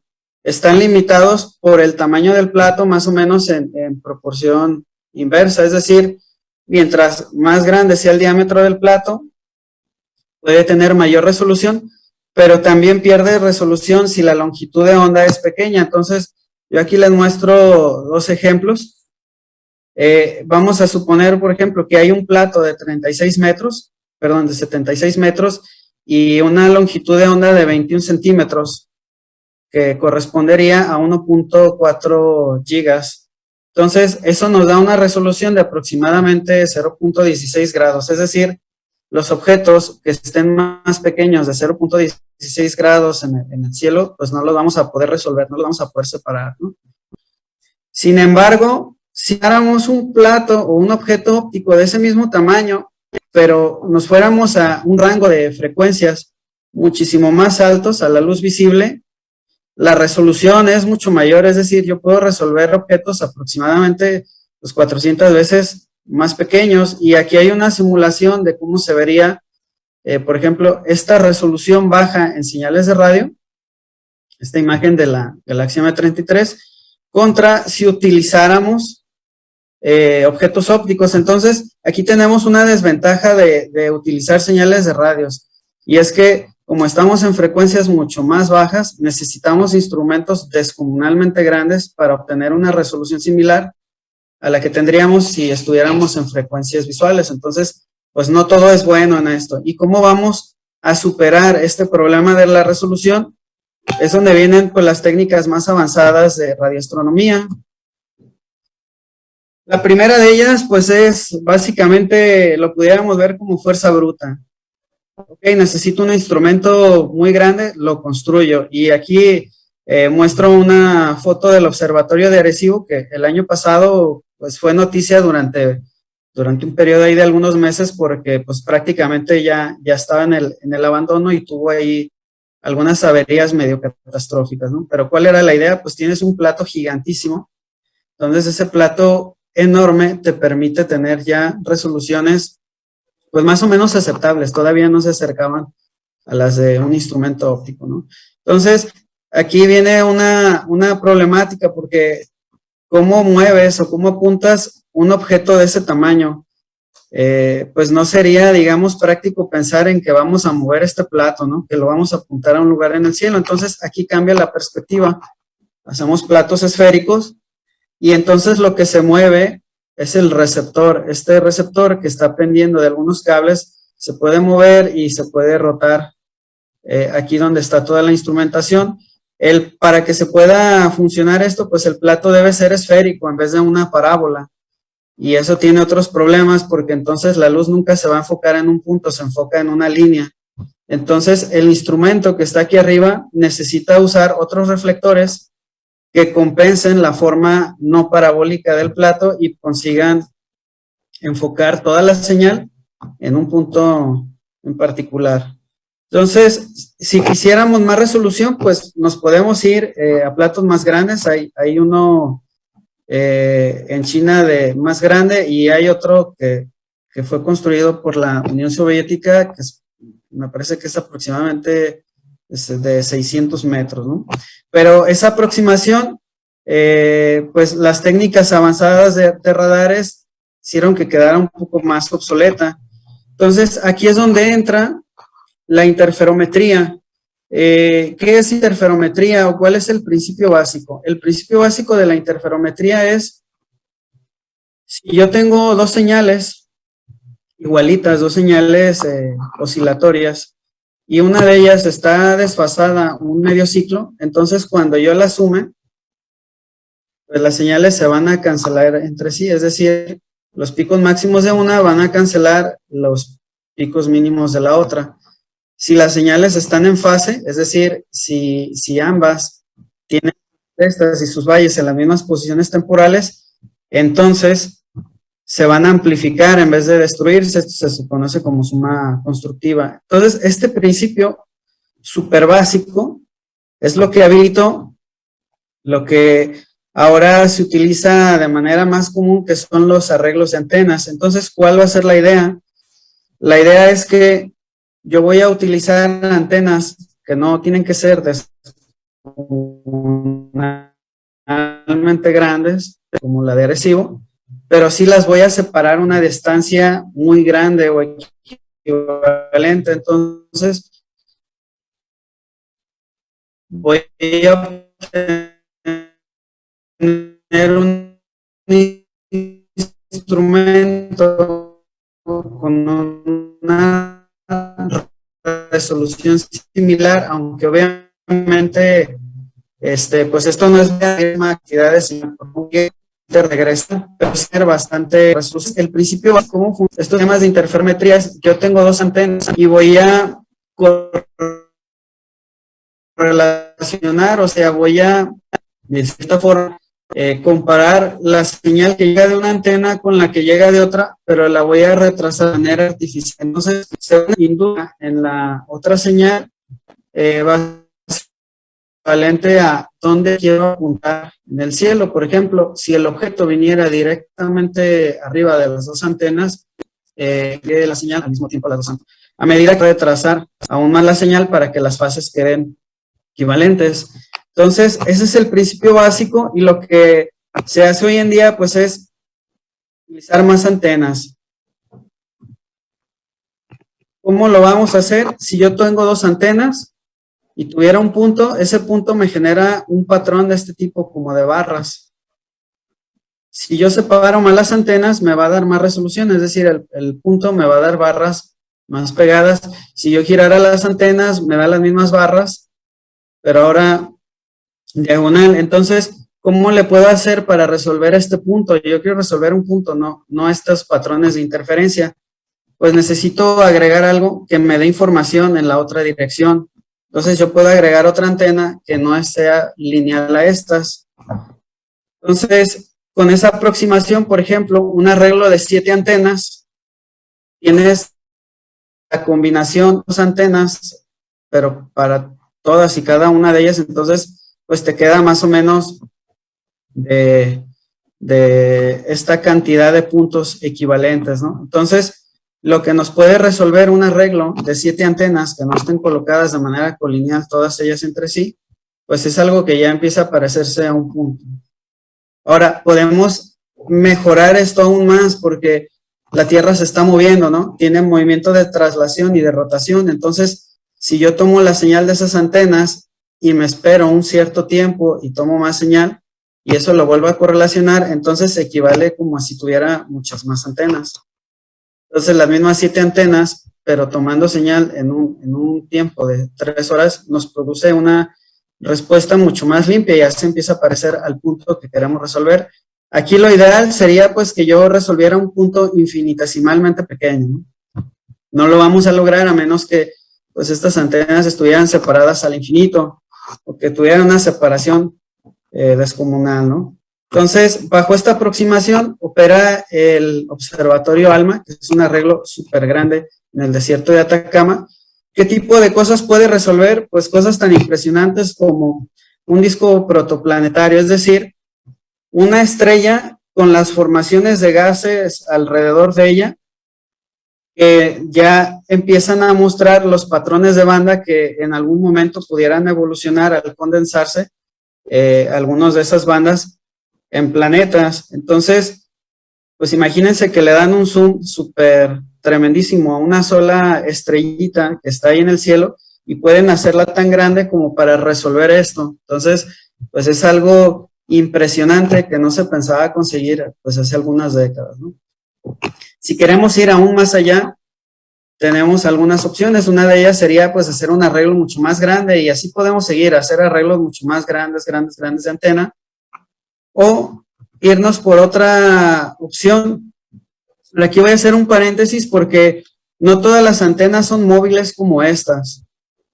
Cuando ya tienes arreglos de antenas, pues hay otra ventaja que tú puedes aprovechar precisamente el cómo procesas la información de cada una de las antenas y entonces puedes hacer lo que se conoce como apertura sintética. Entonces, tú puedes tener antenas fijas que solo apuntan hacia arriba, pero haces arreglos con muchísimas de ellas y entonces de manera sintética a través del procesamiento puedes resolver puntos específicos del cielo. Entonces, no todos los arreglos de antenas son móviles. Y aquí, por ejemplo, lo que se obtiene con este arreglo que está en Australia, estas antenas las armaron básicamente pues voluntarios practicantes de universidad. Entonces colocaron un montón de ellas en una zona plana del desierto y lo que están resolviendo, pues esta es nuestro centro galáctico, la Vía Láctea, vista a través de este arreglo de antenas. Entonces, si queremos ir mucho más allá, tendríamos que hacer arreglos más grandes o hacer una colaboración, que es lo que utilizó el proyecto de Event Horizon, que es precisamente con el que se pudo obtener la imagen del agujero negro. Entonces, ¿ahora qué hacemos? Si sabemos que hay una red de radiotelescopios a lo largo de la Tierra, entonces, de alguna forma, si logras procesar de manera integrada la señal de todos esos radiotelescopios, pues pudieras tener la resolución equivalente a tener un plato del tamaño de toda la Tierra. Entonces, el principio suena muy sencillo, pero se vienen varias problemáticas. Entonces, una de ellas es, pues, cómo relacionas o cómo procesas de manera conjunta las señales de todos esos telescopios. Primero hay que resolver cómo las sincronizas. Entonces, para poder sincronizarlas, porque acuérdense que aquí un factor crítico es el tiempo. O sea, estamos hablando de que importa la fase con la que llegan las señales. Entonces, lo que se hace, pues, es que se utiliza precisión de relojes atómicos para poder, digamos que ponerle una estampa de tiempo muy precisa a los datos que reciben todos y cada uno de los telescopios y en cierta forma ponerlos de acuerdo todos. Y otro de los problemas que viene es, pues, cómo juntas todos los datos. Entonces, aquí, pues, no hay de otra. Uno podría pensar que los vas a subir a la nube, pero es una cantidad tan masiva de datos que lo que se hizo para resolver esta imagen del agujero negro es que los datos provenientes de cada uno de los telescopios a lo largo del mundo se juntaron tal cual en discos duros y esos discos duros tuvieron que viajar a lo largo del mundo para concentrarse en un solo espacio donde fueron procesados por supercomputadoras. Entonces, pues fue un esfuerzo gigante, pero finalmente lo que se obtuvo es lo que se esperaba de manera teórica, que era obtener la resolución equivalente a convertir todo el diámetro de la Tierra en un solo telescopio, ¿no? Entonces, ¿qué se puede hacer? ¿Cómo podemos ir más allá? Depende en lo que estés interesado de analizar las señales. Por ejemplo, hay algunos radiotelescopios en el espacio y estos, digamos que las ventajas de poner un radiotelescopio en el espacio, pues son que recibes con mayor intensidad o también te habilita a recibir algunas otras señales que sí son absorbidas por la atmósfera terrestre. Entonces, hay señales para las cuales la atmósfera no es transparente y al poner el telescopio ahí en el espacio, las vas a poder detectar. Estos son algunos ejemplos de esas aplicaciones, de esos radiotelescopios espaciales. Y uno como aficionado, que es lo que está, digamos, más pegado a la temática de, pues el día de hoy, de las pláticas del día de hoy. ¿Qué puede hacer? Afortunadamente, la tecnología en telecomunicaciones ya avanzó muchísimo, tanto en precisión como en reducción de costos, y al día de hoy hay muchas plataformas que permiten a aficionados de todos los niveles empezar a hacer experimentos de telecomunicaciones. Este es un área en la que en particular me he estado especializando en lo que se conoce como el radio definido por software. Usas plataformas pequeñitas que se pueden conectar a la computadora y lo que te entregan son básicamente las mediciones de radio. Esta en particular es la que ha detonado pues mayormente el movimiento, porque es una plataforma que inicialmente se comercializaba para ver televisión en tu computadora de estándares de tele digital, ¿no? Es una plataforma que digamos que su versión básica es súper barata, del orden de $10. Entonces, con $10, partiendo de $10 y tu computadora, puedes comenzar a hacer algunos experimentos de telecomunicaciones. Ahora, ¿qué es, digamos, de lo más llamativo que se ha hecho por aficionados en el ámbito de la radioastronomía? Hay unos experimentos ahí, solo voy a mostrar algunos de ellos. Por ejemplo, en este caso, con una antena que está hecha para recibir televisión digital, así puesta tal cual en la cochera, tiene el mismo problema, no la puede estar girando, solo la puede inclinar. Entonces lo que hace es que la deja en una posición fija, y empieza a registrar la señal que recibe. En este caso, lo que están registrando es para la banda de 1.4 megas. Esa es una banda en la que emite el hidrógeno neutro, que es un elemento bastante común en el universo. Entonces, aquí la idea de este experimento, de estas mediciones, es que tú la dejas apuntada hacia arriba y registras conforme va girando la bóveda celeste, en qué frecuencia está la señal que estás recibiendo. Entonces, puedes inferir información que, pues, la más relevante es la frecuencia va a cambiar por el efecto Doppler en función de si ese objeto se está alejando de ti o se está acercando.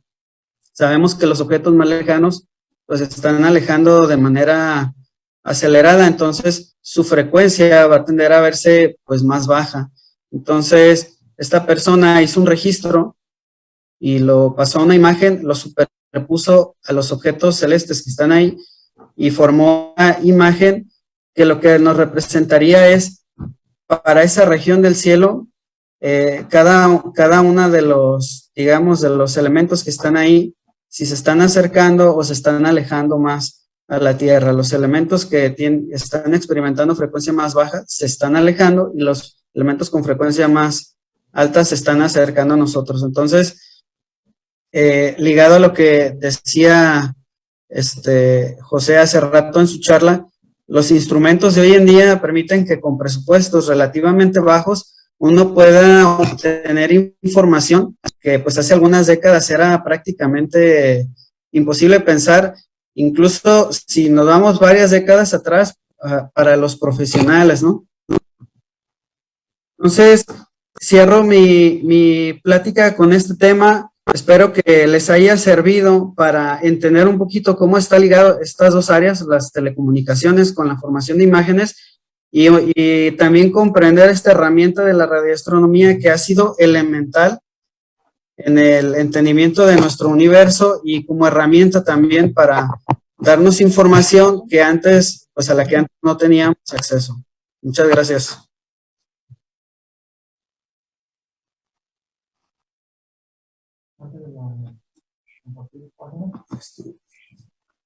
Gracias, Fernando, por tu presentación. Y, oye, me surge la siguiente pregunta.